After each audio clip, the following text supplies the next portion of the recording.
Hi, it's Jen from Shabby Fabrics, back with Father Christmas Block of the Month. We started off with a brief overview of how those 4 corner blocks go together. We're moving right on now to block 2 and block 3. Now we're moving on where you get to make each block twice. For our block 2, its neighbor is block 9, and then for block 3, it's block 10. The reason I'm going to be doing that together is they're very similar. So this is 2 right here. Bunch of squares, again, sizing, good cutting, good rulers, an honest size. Now this right here is where I'm going to be drawing your attention. That's a half square triangle, 2 techniques. Cut your fabrics to 3 inches square. That's a slight oversize. This is if you take the first technique. This is how I learned to make half square triangles a long time ago.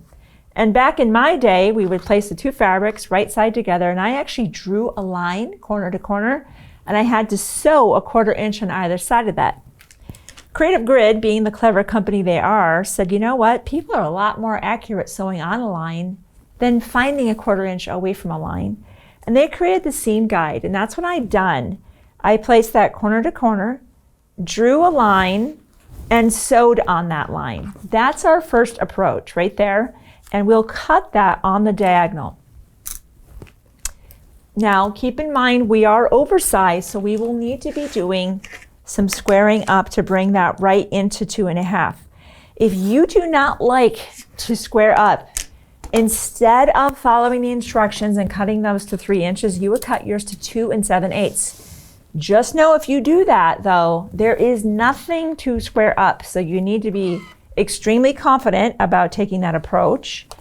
And some of you who are advanced quilters are like, no problem. I have been nailing half square triangles for many decades, and I'm like, that's amazing. That's fantastic. By all means, you would be cutting yours to 2 7/8, which is the rule of 7/8. You might have heard that. But we have found that being able to upsize just a little bit more from 2 7/8 to a full 3 gives us the ability to do this next step, which I'm going to demonstrate with you right now using the Creative Grid 2.5 inch tool, which has the nice line here.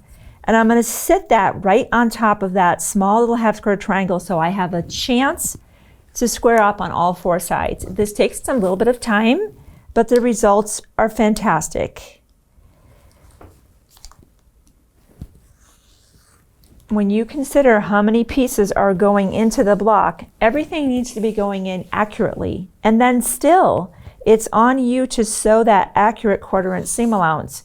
So of course, we want elements going into it to be as accurate as possible, increasing the likelihood our block is going to be coming out to the size we desire. That's your first approach for the half square triangles. If you don't want to take what I'm going to show you next, which is using something called star singles. If you've been watching, you're like, I've seen you do this so many times, but maybe this is your first time. Star singles allow us to create what I just did, except you get 8, and there is no squaring up. So I love the efficiency of that, the speed, and of course the accuracy is what I'm after. At the end, this is what I want. It doesn't matter to me the approach I get there. I want to do that as efficiently and as fast as I can so I can put my block together and move on to all the other projects I want to sew. How star singles work is you first have to understand what the finished size of your half square triangle is. Knowing that this is a 10-inch block, these are all finishing at 2 inches. That's why I have the 2-inch star single paper on a table with me. I believe there's also some 2.5 inch half square triangles. So if you do pick that up, you might want to get those 2.5 at the same time. And obviously these work great for any project, not just this project. The instructions are on the paper, placing the fabrics right side together. Any of the dash lines are where you will sew, solid lines are where you will cut. Use a shortened stitch length when you're doing this, by the way. It's going to work out really well. Add a lot more stability and help perforate the paper. You can see here what we did to start off with this is we just cut our 2 fabrics, and we cut them a little bit bigger than the measurement that is listed on the paper. So we could see our fabric all the way around the perimeter. We pinned, we sewed, stop at that solid line and pivot, and then go all the way around and sew off. Once you've done that, now you'll come back and you'll cut directly on those solid lines. And you want to be very intentional about that, because what you cut is what you're going to get. That will be your half square triangle. So I want to cut one of these and show you how easily, with that shortened stitch length, mine's at a 1.5, I fold that back and it just peels away easily. And again, we're still going to press toward the darkest fabric. We'll trim off those dog ears and we'll take a measurement check. This would be instead of that first technique I showed you. So whatever that technique is that you prefer, that's how you're going to make your half square triangles. Remember, this is the one we squared up. Perfect.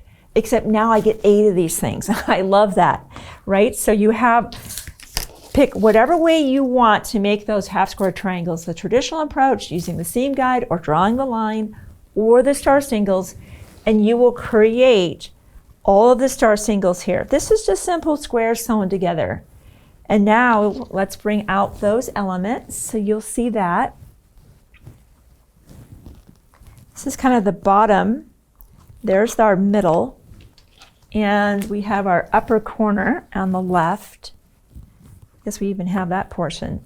So now, of course, laying that out, boy, I've done so much of that where I don't lay that out in advance and then I end up sewing something together wrong. And you can see how subtly different these are. I want to point that out.